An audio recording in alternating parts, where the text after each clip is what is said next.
Olá, tudo bom? Meu nome é Carla, trabalho como psicóloga, né? Eu fui convidada para dar uma palestra aí pro DA da Unisa, do curso de Biomedicina, no último sábado, dia 11 de julho. E foi a primeira palestra online que eu dei e eu não gravei, errinho de principiante. E aí eu decidi gravar para deixar aqui disponível no meu canal, caso alguém que assistiu no sábado queira compartilhar com alguém, ou alguém que não conseguiu assistir queira assistir agora, tá? E o tema dessa palestra, né, escolhido pelos próprios alunos, são os reflexos da pandemia nos profissionais de saúde, que tem tudo a ver com o momento atual, né, com esse momento que a gente está vivendo de pandemia. Deixo aqui do lado as minhas redes sociais, caso alguém queira entrar em contato comigo, ou aqui pelo YouTube também, estou à disposição. Apresentando um mini currículo sobre mim. Eu sou psicóloga formada pelo Mackenzie, tenho uma especialização em psicoterapia junguiana pela Unip. Essa é uma das abordagens de psicoterapia. No site que eu coloquei lá no primeiro slide, eu explico um pouco melhor o que é isso. Estou em especialização em psicossomática pelo Instituto Freedom. A psicossomática nada mais é do que o olhar para o quanto a nossa psique influencia nas doenças do corpo, tá? Então, vou falar bastante disso aqui nessa apresentação. Tenho atuação clínica com adolescentes e adultos. Eu atuo presencialmente, né? Atuava presencialmente antes da pandemia e já atuava online também antes da pandemia. E aí, agora eu estou atendendo, né, pelo Vitude, que é uma plataforma de atendimento online. Atendo há mais ou menos um ano lá. E mais recentemente, através da plataforma iFeel, que é uma plataforma espanhola de psicoterapia. E eu sou psicóloga voluntária na rede de apoio psicológico, aí eu coloquei SUS entre parênteses. No final da apresentação, eu vou explicar o que é isso. E como essa apresentação é para falar de nós cuidadores sendo cuidados, eu quero falar hoje enquanto psicóloga, mas eu também quero me colocar sobre quem eu sou quando eu não estou psicóloga, porque eu também sou uma cuidadora que também precisa de cuidados, né? Então eu vou dividir um pouquinho para vocês, até para que vocês entendam onde que eu também estou impactada por tudo isso e para a gente compartilhar essas sensações. Eu sou da cidade mais linda do mundo, que é Santos. Essa foto maravilhosa é do meu irmão. Tem ali pequenininho o Instagram dele. Mas eu sou nascida em Santos, moro em São Paulo, mas Santos é o lugar que eu sinto mais falta nesse momento, né? Que eu considero realmente a cidade mais linda do mundo. Gosto de sair à noite, tenho muitos amigos, gosto muito de ver meus amigos. Gosto muito do mundo geek, nerd. Eu gosto muito de show. Então, eu fico muito feliz quando eu vou em shows. Shows são uma parte importante da minha vida. Esse GIF aí foi um pouquinho antes do coronavírus cancelar diversos shows que eu ia. Então, eu gosto de show, gosto de ficar na grade, gosto muito de música. Eu gosto de academia, fazer exercício físico. Opa, passei 2. Gosto de correr, principalmente quando é para correr na praia e ter um tempinho ali para pegar um sol depois, ouvir o mar. São coisas que me fazem muito bem. Eu gosto muito de gatos. Essa é a Ashley, a Blanche. Essa é a Shakira. Aqui tem a Ashley, a Blanche, a Shakira e a Natasha. Esse aqui é o Shake. Essas 4 gatinhas ficam na casa dos meus pais lá em Santos. E aí, produtos de quarentena, eu adotei 2 gatinhos para ficar comigo aqui em São Paulo. Esse é o Shake, que não me deixa estudar. E essa é a Shiva, que gosta de ficar em cima de mim. Daí aqui eu trouxe um videozinho que eu estou estudando violão e guitarra. Na verdade, eu estou estudando há muitos anos, estudo e paro. Né, a quarentena me fez voltar a estudar com força. E eu faço aulas de canto que também me fazem muito bem. Em algum momento, provavelmente, eu vou fazer um vídeo sobre isso com a minha professora de canto, maravilhosa. Eu virei tia, tem 3 semanas que eu sou tia. Essas são a vovó e o vovô. E bom, como vocês puderam perceber, eu gosto muito de fotos. Então, outro produto de quarentena foi enfeitar mais a minha casa aqui em São Paulo. Então, eu coloquei as mandalinhas aqui atrás, tem um localzinho de parkour para gatos ali em cima. E tem uma parede cheia de fotos, porque eu sinto muita falta das pessoas. Então, quando eu não estou psicóloga, eu sou todas essas Carlas aí. Seguindo. Então, nessa apresentação, eu vou falar sobre a persona do cuidador. Então, como eu falei para vocês, até para explicar o que é persona, enquanto eu me coloco como psicóloga, eu estou falando da Carla, persona psicóloga. Esse slide que eu mostrei para vocês agora é a Carla, eu, as minhas outras personas. E falar um pouquinho sobre o porquê somos cuidadores. Arquétipo do cuidador ferido, a conceituação de saúde mental, pandemia e seus impactos, orientações de autocuidado, serviços de acolhimento psicológico disponíveis e a busca de sentido. A persona do cuidador. Por que nós somos cuidadores, né? Cuidar, eu fui buscar alguns significados na internet para ver o que vem, né? É sempre legal fazer isso com algumas palavras, por mais que elas pareçam óbvias. E vem de pensar, cogitar. Envolve sempre pensamento e planejamento. Então, envolve esses dois lados. Ação de tratar de algo ou de alguém. Zelar ou tomar conta de. Né? Aí ficou até repetido. Preocupar-se com. Assumir responsabilidade de. Dar atenção a. Reparar ou notar. Manifestar interesse ou atração por. Então, se vocês forem reparar nessas definições, eu peguei de diversos sites, a gente sempre está colocando como objeto desse verbo o outro, mas a gente precisa se colocar como objeto desse verbo, nós precisamos desses cuidados. E aí eu vou trazer uma mitologia, que é o arquétipo do curador ferido, que é o Quiron. Quiron é o mestre do Asclepius, que é o pai da medicina. Então, né, todos os cuidadores estão aí muito envolvidos dentro dessa mitologia, desse arquétipo. O Quiron, ele era imortal e ele é ferido na pata, ele toma uma flechada na pata. E aí, imagina, ele é imortal, essa ferida não se cura, o desespero de ser imortal e ter uma ferida na pata. E aí ele começa a buscar uma cura para essa ferida aberta. Só que no processo da busca pela cura da sua ferida, ele encontra curas para outras enfermidades de outras pessoas. E vai conseguindo ajudar essas outras pessoas. A ferida aberta é o que mobiliza o curador em busca de cura e transformação para os outros. E aí ali eu até sublinhei que ninguém escolhe uma profissão de saúde aleatoriamente. A escolha vem a serviço de algo, tem algum significado.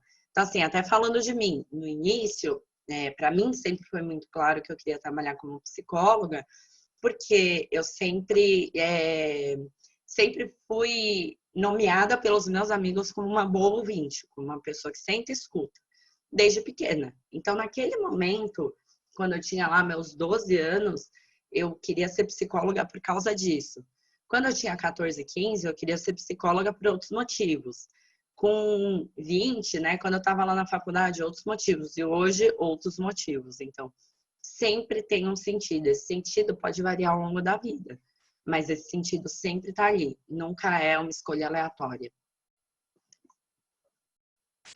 Tem até uma frase, né, que eu vi uma vez na internet, que é: quando a gente cresce, a gente se torna algo que a gente precisava em algum momento da infância. Então, é justamente essa cura, essa busca da cura da nossa ferida pessoal. Todos nós temos essas feridas não expostas, seja no contexto de pandemia ou não. É que o contexto de pandemia dá uma intensificada nisso. E aí, tem algumas coisas que dificultam o autocuidado para o cuidador. Primeira, é muito mais fácil cuidar do outro do que de si mesmo. Muito. É mais prático, a gente sabe o que falar para o outro, a gente sabe como lidar com o outro. Mas quando são as dores internas, fica bem mais difícil.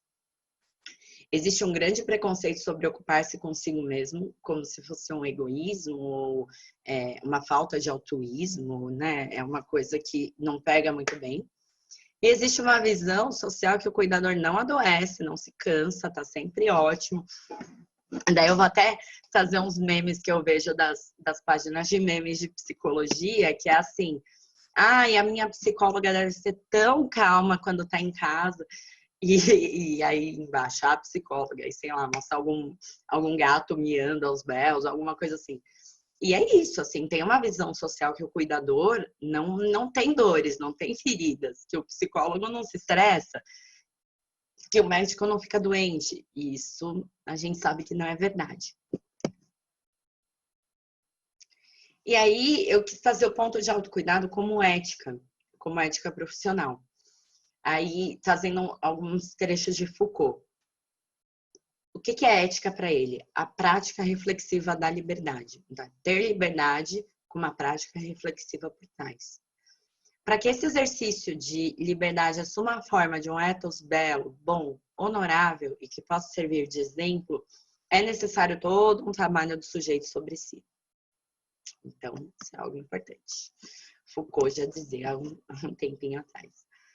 E aí eu trouxe um trecho de um estudo muito legal que eu li, que é de Silva, né, um estudo de 2014, que é um levantamento bibliográfico. Então, o grupo que fez esse trabalho buscou diversos artigos científicos sobre cuidados para a equipe de enfermagem. E eu peguei um textinho da conclusão. Eu vou falar mais sobre esse estudo mais para frente. Mas eles falam, autocuidar-se, reconhecendo sua fragilidade como ser humano, e enxergar todo o contexto social e familiar à sua volta, favorece o profissional a ter uma visão mais ampla de tudo que lhe envolve, evitando assim uma visão reducionista em suas relações e possibilitando uma interação interpessoal de ajuda mais solidária e saudável. O que isso quer dizer? Aí eu vou dar um exemplo também da minha área de abordagem psicológica. Quando eu estava lá concluindo a minha especialização em psicoterapia junguiana, eu precisava fazer um TCC e o método de pesquisa junguiano fala o seguinte: você precisa sim entender onde que você é tocado pelo tema que você aborda. Você precisa entender e levar em consideração as emoções que esse tema causa em você. Por quê? Se você não leva isso em consideração, se você assume uma postura de completa neutralidade, as suas sombras, a sua ferida interna, os seus fantasmas podem atuar por você e você pode fazer projeções ali naquela pesquisa e torná-la nada científica. Então, nesse sentido, a gente precisa entender as nossas feridas, as nossas dores, as nossas sombras. Desculpa, fazer muita terapia para não deixar que ter consciência, sabe? Pegar os nossos demônios, fantasmas na mão e andar com eles aqui do nosso lado, para que eles não nos atropelem no processo de pesquisa científica. E aí, eu trago até a sugestão de um livro, que foi um livro que eu tive que ler muito para fazer essa live, para começar a fazer vídeos, para colocar na internet, que é A Coragem de Ser Imperfeito. A Brené Brown, ela ficou famosa por um TED Talk, que ela fala sobre o poder da vulnerabilidade, que é maravilhoso, é um dos mais vistos do TED Talks. E assim, recomendo que vocês assistam e que leiam esse livro, que ele é muito bom e ele fala justamente sobre isso. Aí eu trouxe o conceito de saúde mental, que esse conceito eu peguei num curso oferecido pela Fiocruz, nesse momento de pandemia, é um curso bem voltado à saúde mental durante o momento da pandemia. Que a gente fala muito de saúde mental, eu não tenho saúde mental para isso, para aquilo, mas fica meio abstrato, fica com vários significados. Então, para amarrar direitinho o que é saúde mental nessa apresentação.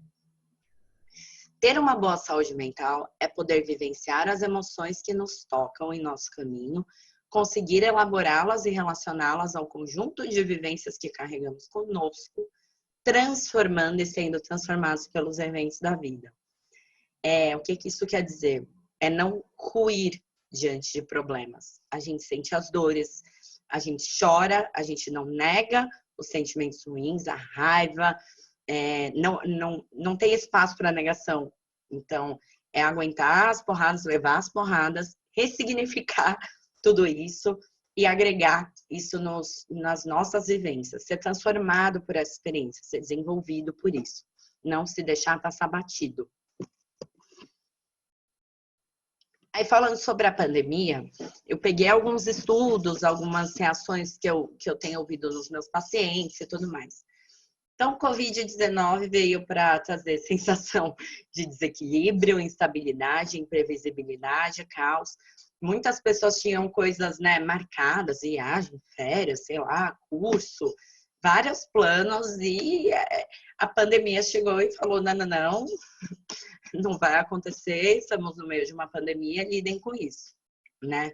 E aí, quais são os medos comuns relacionados a tudo isso que eu falei agora?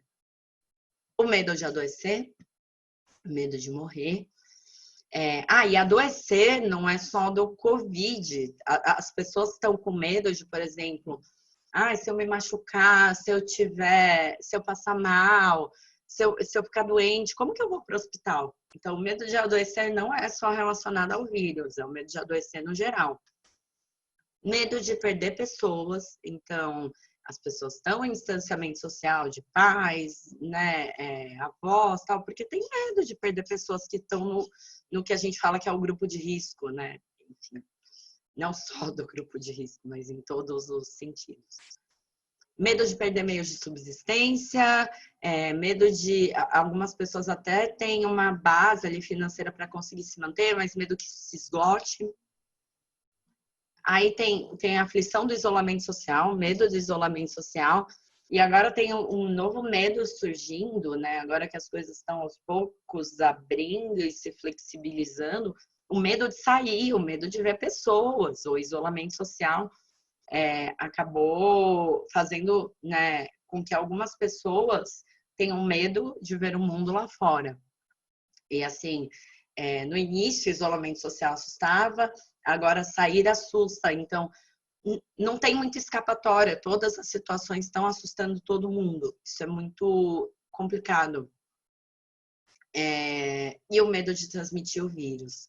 Então, a questão de terem pacientes assintomáticos é muito assustadora. As pessoas com muito medo. Será que eu tô com vírus? Eu não sei. Então, assim, são vários medos que atingem a população geral e que têm que ser levados em consideração, que aparecem em terapia e a gente precisa cuidar disso. E aí, os cuidadores que estão assistindo, né, também estão relacionados aí com esses medos.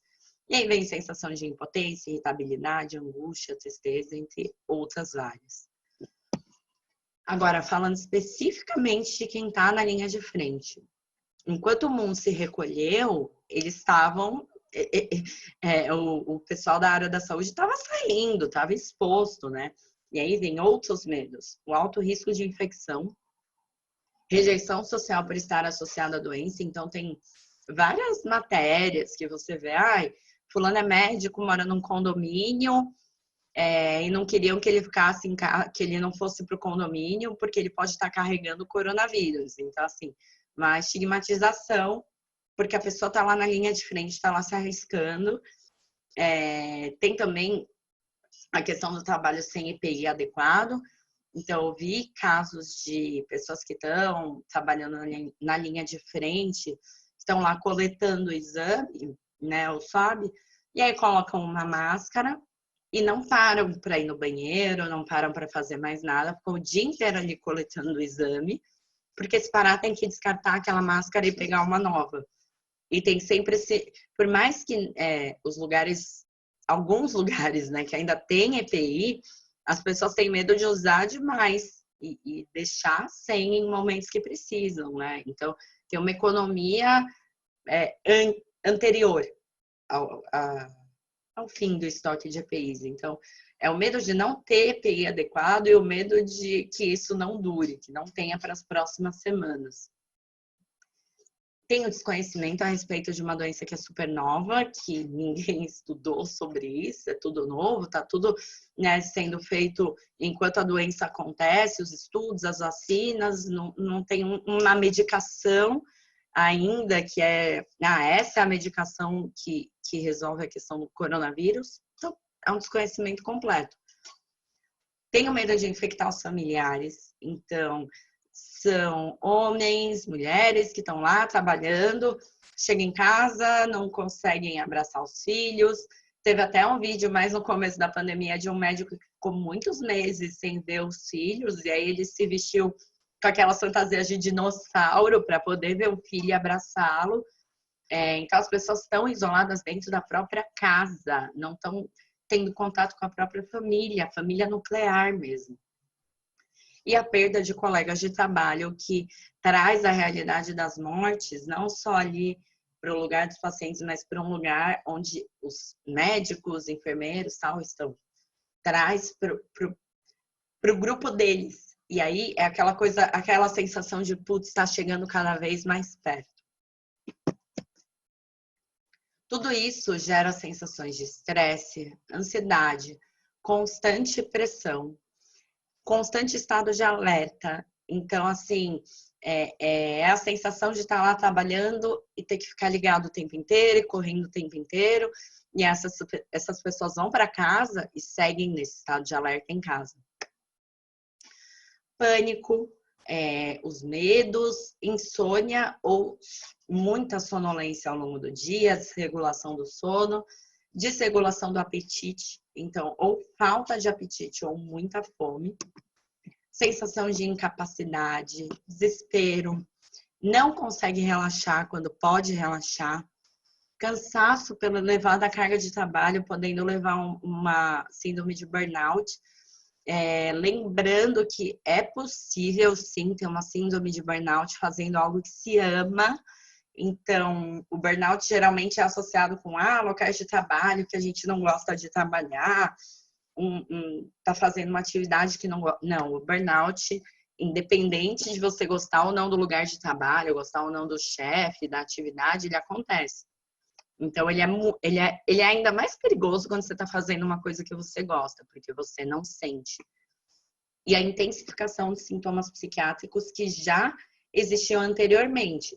Então, se a pessoa já teve quadros de depressão, ansiedade ou qualquer um desses quadros no passado, eles podem voltar.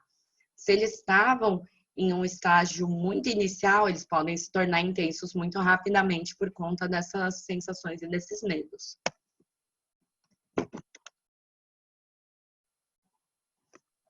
Aí eu trouxe alguns exemplos que nesse processo de pesquisa eu encontrei, eu achei bem marcantes e válidos para trazer. Na China, no começo da pandemia, todas as médicas e enfermeiras tiveram que raspar o cabelo para evitar a contaminação cruzada. Não se sabia exatamente se isso poderia acontecer ou não, e elas tiveram que raspar os cabelos. Em alguns hospitais, em alguns países, os médicos e enfermeiros estavam usando fraldas e evitando beber água e se alimentar para não precisar ir para o banheiro e ter que tirar todo o EPI. Essas fotos, essas informações eu peguei... passei 2. Eu peguei aqui nesse interativo do New York Times, chamado In Harm's Way, que mostra profissionais da saúde do mundo inteiro. Então, aqui, ó, deixa eu até pausar. Tem, ó, profissionais da saúde de Manaus, indígenas, Santiago, México. Esses iniciais aqui são da América Latina. Tem profissionais da saúde do mundo inteiro dando seus relatos. E a maioria das fotos que eu usei nos slides anteriores são daqui. Eu peguei aqui o exemplo da Amanda, que ela é de Pelotas, ela não vê... o primeiro caso de Covid que ela tratou foi em 12 de março, e desde então ela não abraça ninguém. Ela foi ver a família dela uma vez, mas ela só olhou pelo carro, ela mora sozinha. Ela tá com saudade das pessoas. Então, imagina que situação complicada passar por isso. Por esse momento de solidão, distância da família. E ela fala aqui no início que é uma situação de guerra. Basicamente, é uma situação de guerra. Então, esses profissionais, todo mundo da área da saúde merece maior respeito. E só que é importantíssimo que a gente discuta o cuidado pessoal, né? É muito importante que eles sejam cuidados também. E aí, trazendo um pouquinho até dessa sensação de impotência, falar sobre o lugar do cuidador dentro da pandemia. Não é possível controlar nem conduzir alguns processos de cicatrização e regeneração. E aí falando de diversas, né, enfermidades. Eles têm o seu próprio tempo. Cabe apenas observá-los, aguardá-los e muitas vezes admirá-los. A cura possível virá no tempo possível. E é preciso aprender a ficar em paz com essa realidade. A palavra aceitação também tem um lugar cativo nesse processo. Algo acontecerá de dentro para fora e cabe apenas aceitar. Essa é a parte complicada, né? Lidar com todos esses medos, ansiedades, sensações e ter que aceitar o que está acontecendo enquanto os estudos estão sendo feitos, a vacina, a medicação, etc. Por isso que é extremamente necessário ter esse espaço para dialogar sobre o cuidado do cuidador. Eles precisam. E aí, não digo, estou falando do cuidador, mas estou falando de todos os profissionais que estão envolvidos ali na linha de frente. O pessoal da limpeza, o pessoal da segurança, eles também estão cuidando daquele lugar. A gente tende a pensar logo nos médicos e enfermeiros, mas limpeza, seguranças, farmácias, a parte de alimentação, todos esses profissionais que estão envolvidos no contexto hospitalar. Aí eu vou falar algumas orientações de autocuidado. Quero deixar bem claro o que é autocuidado aqui. Autocuidado não é autoindulgência. Autoindulgência e autocompensação são mais ou menos assim, eu tive um dia muito difícil, então eu vou beber todas, eu vou comer pizza, hambúrguer, batata frita. Então, assim, às vezes a gente chama de autocuidado excessos que não vão nos fazer bem. E aí não é autocuidado, né? Aí a gente está falando de outra coisa. Autocuidado também não é spa. Então a gente fala de autocuidado, eu vou cuidar do cabelo, fazer skincare, não sei o quê. Spa também é autocuidado, faz parte, é uma delícia, é maravilhoso. Eu também gosto de comer pizza, hambúrguer, batata frita. Só que assim, não dá para falar que autocuidado é só isso. Autocuidado é autoconhecimento e qualidade de vida. Então, naquela pesquisa que eu comentei com vocês, que foi feita por Silva, que é a reflexão do autocuidado entre profissionais de enfermagem, foram identificadas 4 áreas de autocuidado necessárias, né, que são as áreas mais importantes dentro de todo o estudo de artigos científicos que eles fizeram. Essas áreas são área biológica, psicológica, social e espiritual. E aí eu vou seguir então com a apresentação, falando um pouquinho mais agora a respeito de ações dessas 4 áreas, para que, né, o autocuidado funcione de forma efetiva. Planeja uma rotina. Ter uma rotina estabelecida é importante.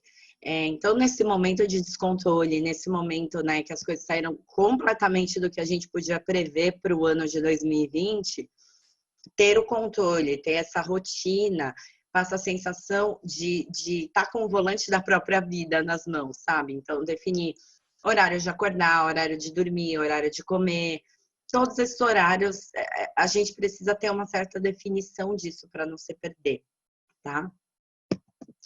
Exercícios físicos. Exercite-se de forma adequada, sem excessos, de forma segura. Então, lembrando que tem um vírus aí fora, né?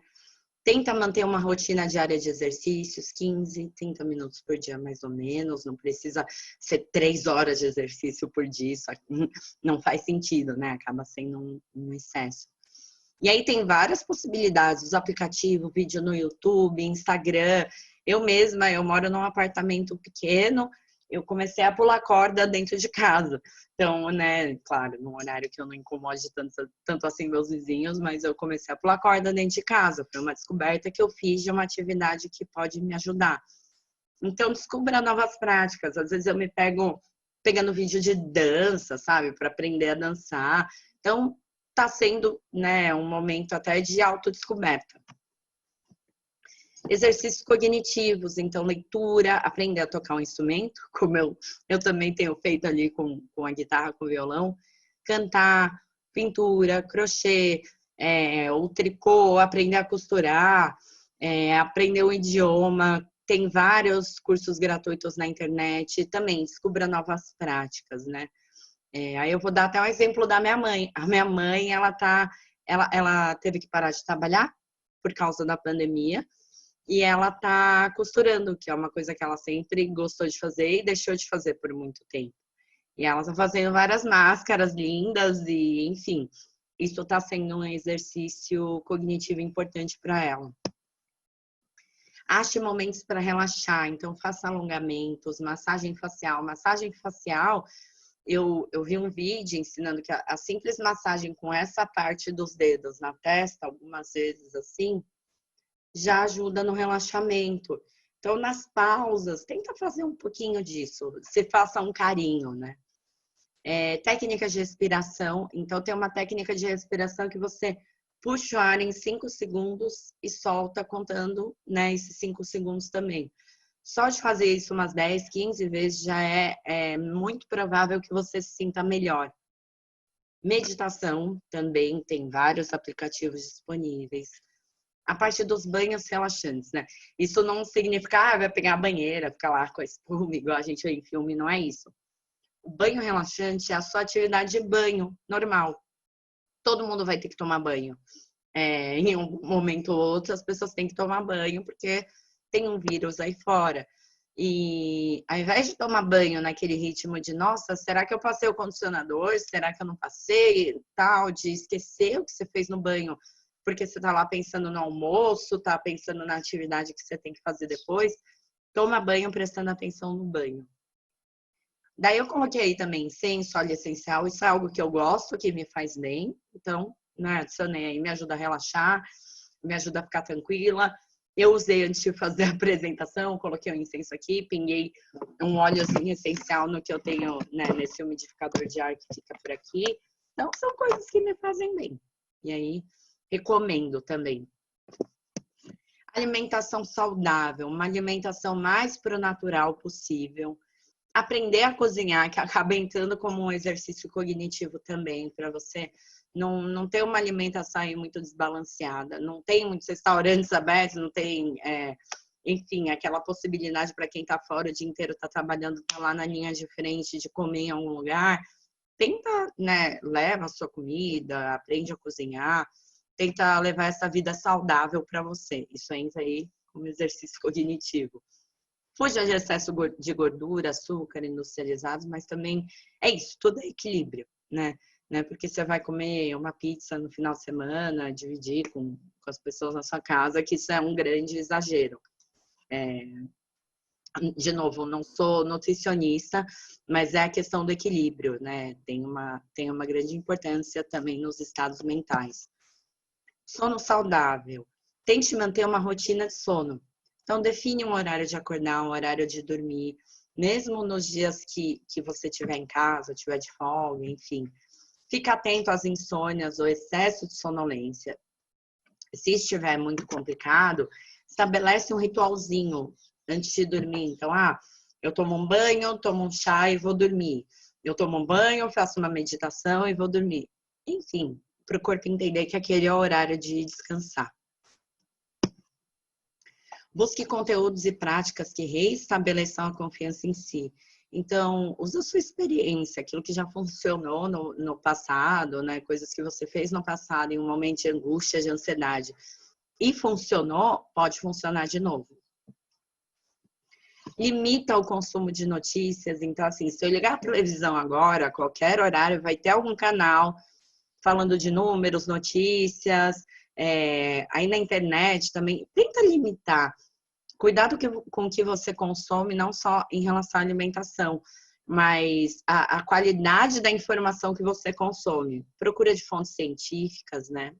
Muito cuidado com fake news, que é todo esse assunto que a gente aborda incansavelmente nessa época. Planeje os suprimentos necessários. Então, se você vai fazer compras semanais, quinzenais, mensais, faz o planejamento para não ter aquela coisa de chegar no supermercado, entrar em pânico, comprar quilos e quilos de arroz, 20 quilos de arroz por mês, sabe? Aquela coisa que não faz sentido. Então, é justamente para não acumular, né? Então, faça um planejamento inteligente das suas compras. Atenção ao consumo de álcool, tabaco, medicações, outras drogas. Não dependa da sensação de anestesia para ficar bem, porque isso é muito perigoso, né? A gente não consegue viver em anestesia. É claro, as medicações que forem recomendadas sempre por um médico, né? Presta atenção nisso, mas novamente, tudo é equilíbrio, tá? É importante ter isso em mente. Garanta o cumprimento de pausas adequadas durante a jornada de trabalho. As pausas estão ali por algum motivo, né? E é para que elas sejam cumpridas. Esteja em contato com a rede de apoio emocional, mesmo que seja o contato virtual. Se você não tinha o hábito de ligar para alguém por vídeo, enfim, tá longe da sua família, começa a fazer isso, testa, vê se funciona com você. Não é porque a gente está em isolamento e que a gente precisa manter um distanciamento afetivo das pessoas. Não entender como o pessoal a estigmatização do profissional de saúde, igual aquele exemplo que eu usei atrás, do médico que está lá no condomínio. As pessoas tendem a preencher vácuos e tendem a buscar culpados pela questão do coronavírus. E aí, o primeiro alvo que está ali no prédio, a pessoa que tem muito contato com pessoas com a doença, acaba virando esse alvo, mas não é pessoal, não é com você, é com a situação como um todo.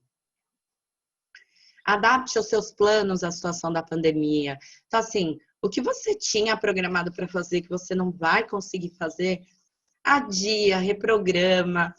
Nossa, eu tinha várias coisas. Eu ia fazer uma festa de aniversário que eu estava programando, eu ia num show que eu estou esperando há muito tempo, eu ia viajar. Reprograma tudo isso. Você não precisa cancelar os seus planos. Tenta reprogramar na medida do possível. Compartilhar suas dificuldades com colegas e supervisores, isso é muito importante. Às vezes a gente fica ali segurando, ai, não quero contar. Ai, será? O que vão pensar de mim se eu falar que eu estou me sentindo dessa forma? E a pessoa está pensando igualzinho a você. Então, compartilha, divide as dificuldades. Participe e estimule ações comunitárias de cuidado. Então, isso é muito importante, né? Nesse momento, no ambiente de trabalho, que você vai partilhar suas dificuldades. Vocês podem estabelecer ações em conjunto, rodas de conversa, um lugar para depositar as angústias. Só isso já tem um super efeito terapêutico. Compartilhe ações e estratégias que funcionarem com você. Então, assim, eu tô fazendo esse vídeo aqui compartilhando várias coisas que estão funcionando comigo. Estão me fazendo bem. Pular corda é uma delas. Eu adotei 2 gatos na quarentena, então também adotei com a maior responsabilidade aqui comigo. Eu vou cuidar deles pós-quarentena, não foi uma coisa que eu fiz só por causa da quarentena. Então, assim, compartilhe ações e estratégias que funcionarem com você e que sejam ações responsáveis, né, saudáveis. Estimule espírito solidário, cuide dos seus colegas. Como eu falei lá no início, às vezes é mais fácil para a gente cuidar do outro do que se cuidar. Cuida do outro e deixa o outro cuidar de você também, tá? Daí aqui, explicando a diferença entre acolhimento psicológico e psicoterapia. O acolhimento psicológico, ele é mais pontual. É para esse momento de pandemia. A psicoterapia já é um processo mais longo. O acolhimento psicológico é uma escuta qualificada. Eu vou compartilhar alguns lugares que estão oferecendo esse acolhimento durante o período de pandemia, pelo menos, tá? Tem a Vitude, que é esse site que eu faço atendimento por ele. Consultas para profissionais de saúde estão R$20, então é um valor super acessível, um valor social. O CVV, que é o Centro de Valorização à Vida, está disponível aí por vários meios, né? Chat, ligação, você pode entrar em contato 24 horas com eles. A rede de apoio psicológico, que é essa rede que eu trabalho como voluntária, oferece esse apoio a algumas sessões para profissionais do SUS durante o período de pandemia. São vários psicólogos que se uniram e construíram essa rede. Tem essa página no Facebook que eu achei, que é a tela da PUC, cuidando de você na pandemia, que você manda uma mensagem ali e consegue esse acolhimento, consegue conversar com alguém. A Unifesp tem um apoio para migrantes, refugiados, retornados e indígenas. Está sendo online durante a pandemia. Tem o Bem Me Care, que está oferecendo esse apoio psicológico, né? é para todos os brasileiros, enfim, é um apoio gratuito também. Tem esse grupo que é da abordagem centrada na pessoa, que é uma outra abordagem psicológica, que está oferecendo plantão psicológico online, cuidando de quem cuida, disponível também para os profissionais da saúde. Cruzando Histórias, que está com o projeto Escutação, que é uma sessão online de 50 minutos para pessoas desempregadas ou empreendedores com dificuldades. Escuta-sedes, que são rodas de conversa aí, coordenadas por psicanalistas, e tem também o grupo de psicólogos winnicottianos oferecendo esse apoio para profissionais da saúde ou familiares impactados no enfrentamento à Covid-19.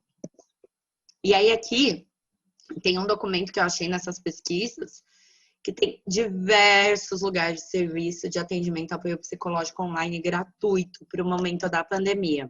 Eu vou colocar aqui, aliás, todas as referências que eu usei aqui, eu vou colocar aqui no comentário dos vídeos, mas tem muitas opções. Então, para que ninguém se sinta desassistido nesse momento, né? É importante que vocês saibam disso. Aí eu trouxe o Viktor Frankl, eu gosto muito dele. Ele é um médico psiquiatra que foi prisioneiro em Auschwitz. E ele criou toda uma abordagem psicológica com base nessa vivência dele, que é a logoterapia. E ele escreveu um livro, né, que é Em Busca de Sentido, que ele relata a própria sobrevivência e ele fala o quanto ele observou que a sobrevivência das pessoas dependia de encontrar um significado para aquilo que elas estavam vivendo, um sentido para aquilo.